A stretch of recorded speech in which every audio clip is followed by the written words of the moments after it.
ल है साथीहरू, आज चाहिँ हामी यहाँ बागलुङ काठे खोला गाउँपालिकाको यता धम्जा देउराली भन्ने ठाउँमा आएको छौँ र भाग्यवश हामी यहाँ घुम्दै घुम्दै आइपुगेका हुनाले हामी यहाँ खाजा खाने क्रममा थियौँ।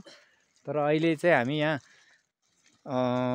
मनै लोभ्याउने गरी यहाँ सिस्नु रहेछ, जुन चाहिँ अत्याधिक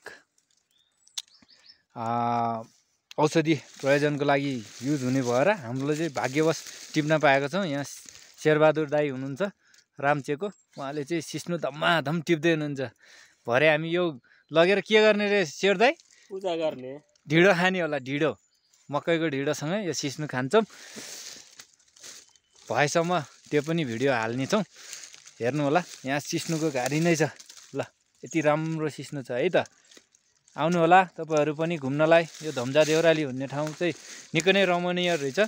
अघिसम्म चाहिँ यहाँ माछा पुछ्रे हिमाल देखिरहेको थियौँ, अहिले छेकियो, सायद साँझ परेर होला। आउनु होला।